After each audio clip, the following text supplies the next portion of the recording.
All right, let's start in question 1 by solving this equation for x. So I have to get this by itself.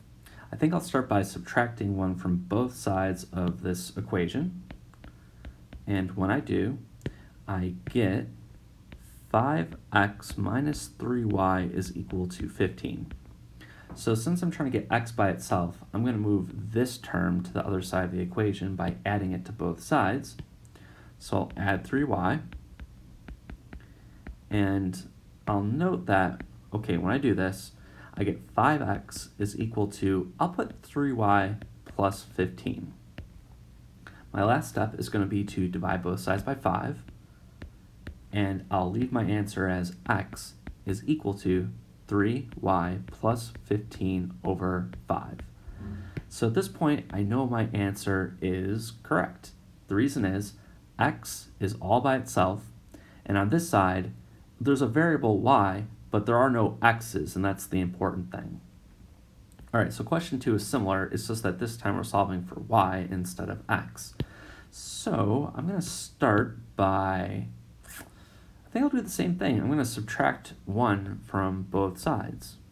This gives me 5x minus 3y, again, is equal to 15.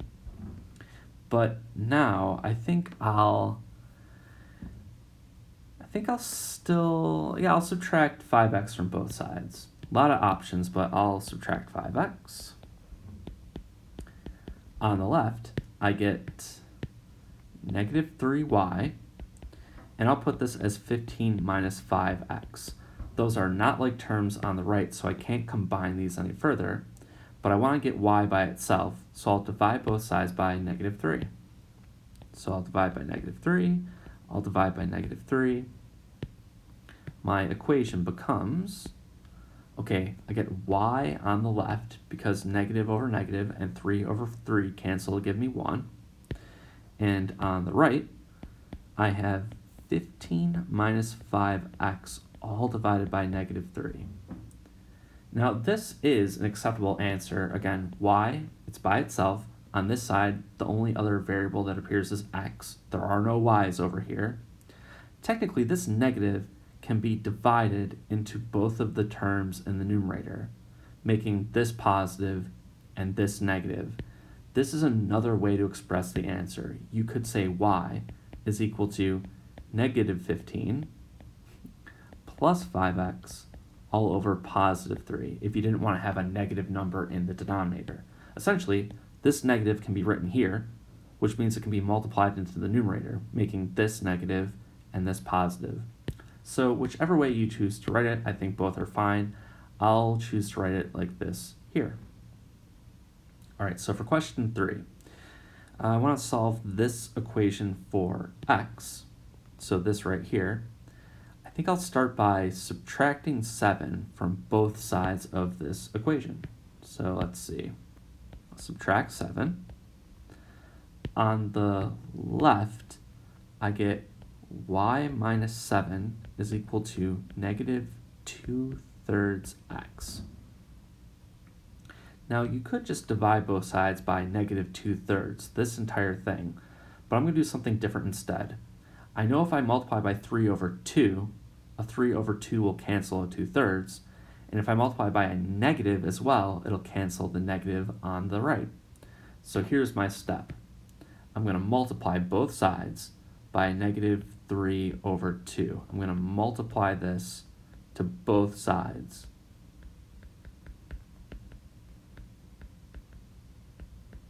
All right, if I do that, let's see.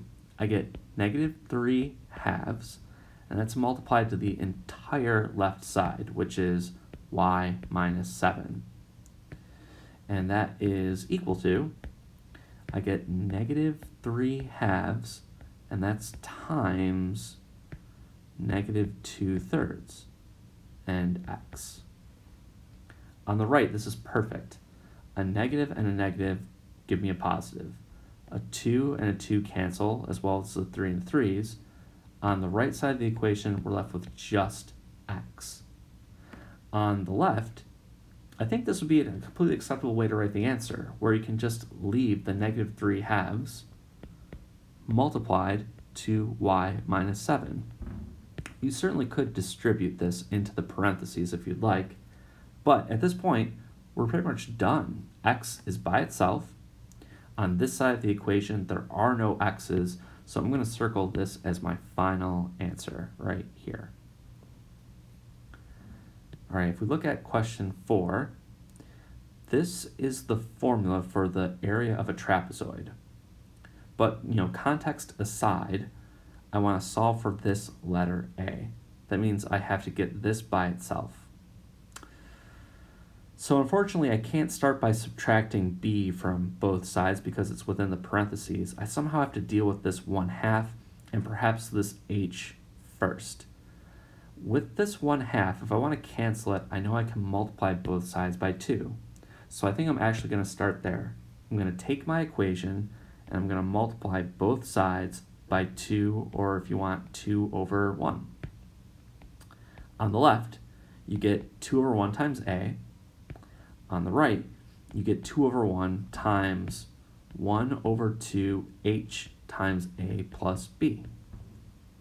This is great because on the right, those 2's cancel. You're left with just the number 1. On the left, you have 2a, and we have h and a plus b on the right. So we're getting closer. We'd like to get this by itself, but I have this h and this b that I'd like to get rid of. I think we could next deal with the h. If I divide h to both sides, it'll cancel on the right. It'll show up in the denominator on the left. So that's going to be my next step. Divide both sides by h. On the right, they cancel. And it's a mess on the left, but that's okay. You can write this as 2a divided by h. Okay, so on the right, you're left with a plus b with parentheses around it. But actually, because the number 1 is in front of the parentheses, you don't even need to write the parentheses whatsoever. So working along here, I get the left is 2a over h, and that's equal to lowercase a plus b. Okay, we're very close. I want to get a by itself, and there's this plus b here. I'm going to subtract this to the other side of the equation. So that step is, I'm going to subtract b from both sides. The net result is you have 2a over h minus b, and that's equal to a. Now, there are no lowercase a's over here, which is great. That means lowercase a is by itself. And you can't combine any of these terms anymore. So this thing looks to be completely simplified. This is my final answer. All right, let's check out 5. C equals 2 pi r. So this formula has some context too. This is the formula for the circumference of a circle if you know the radius of the circle. I think this one is going to be a lot easier to solve for than this one. In fact, there's one step you can do to both sides to get r by itself. That's divide by 2. And actually divide by pi, since it itself is just a number. So I'm going to take both sides of my equation and divide it by 2 and also pi. On the right, if you do this, the 2's cancel, the pi's cancel, and you're actually just left with r.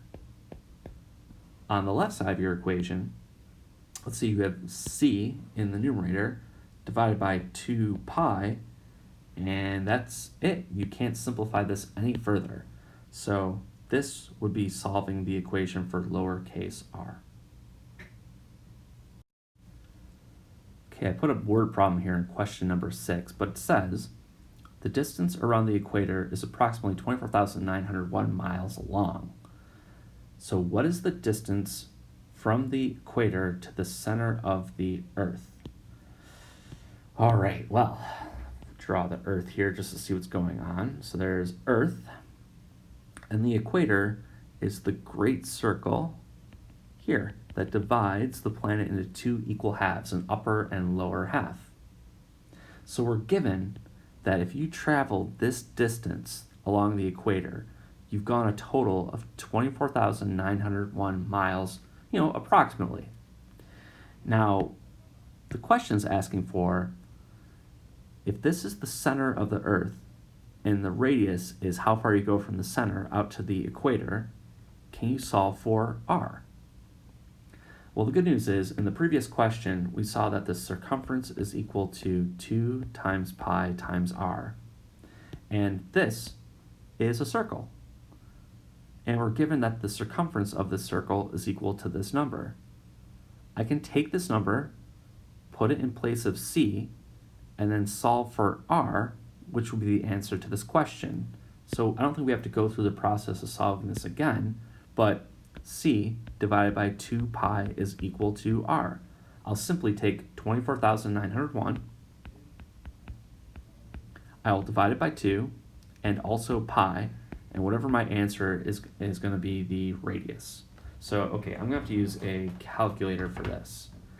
I think I'll use that pi is approximately 3.14. I mean, it's not technically equal, but that's how I'm going to substitute it into this equation.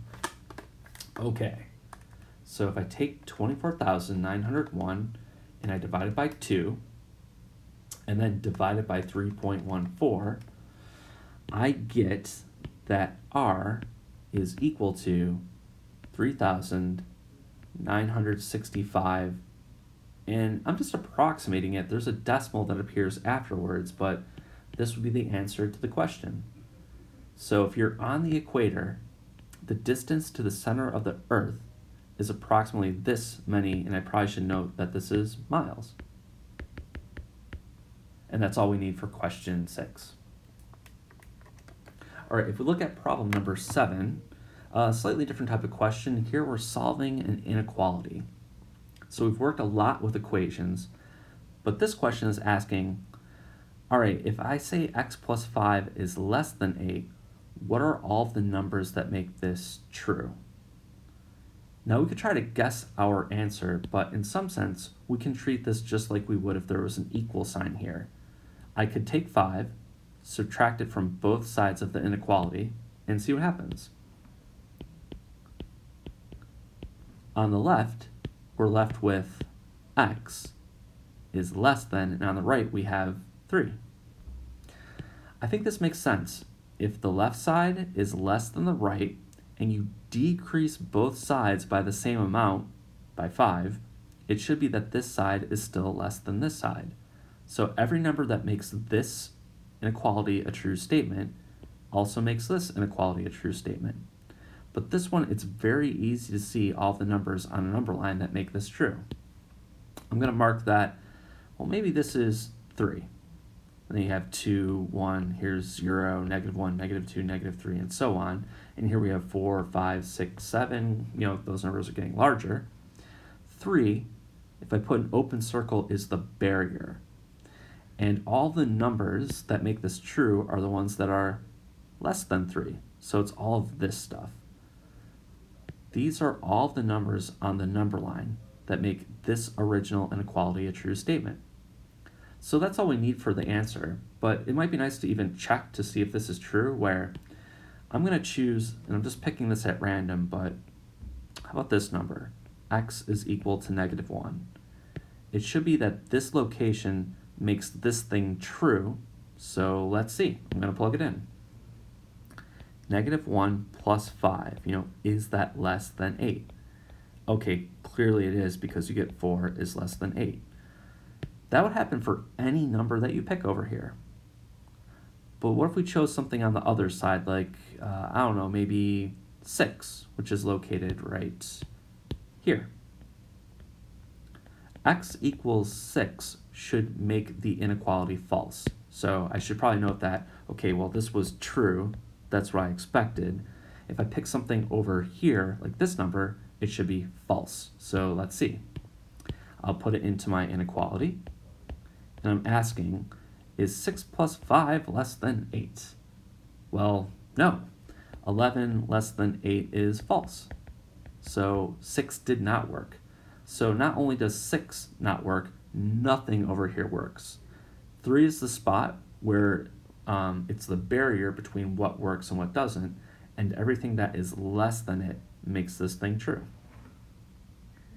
All right, let's try this over here in question 8. Same idea. I want to find all x that make this thing a true statement. And just like with the previous question where I just subtracted 5 from both sides to essentially solve for x, I know you could divide both sides by -2 to solve for x in this part. So let's do that. I'm going to take -2, I'm going to divide it to both sides. Okay, on the left, I get x. On the right, I get -4, but here's where I have to be careful. Anytime that you multiply or divide both sides of an inequality by a negative number, it's going to change the direction of the inequality. It's actually going to flip from greater than to a less than or equal to. All right, let's see why that happened.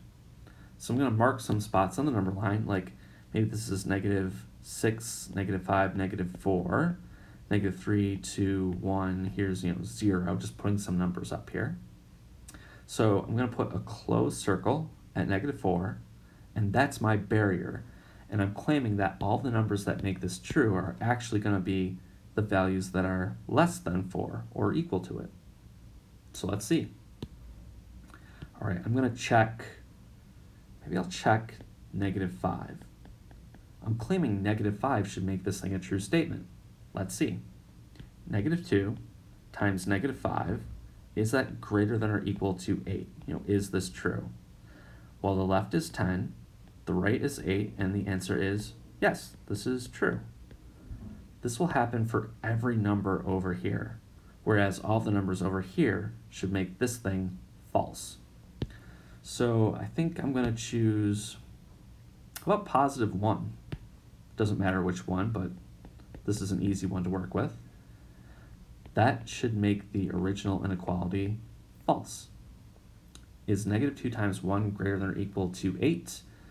Said another way, is -2 bigger than or equal to 8? And of course the answer is no, this is false. So this number does not work. In fact, none of these numbers work. So it was actually very important that in this process we switched it from a greater than to a less than inequality. And the reason we did that is because we divided both sides by a negative number. That rule is, anytime you multiply or divide both sides of an inequality by a negative number, you change the direction of the inequality.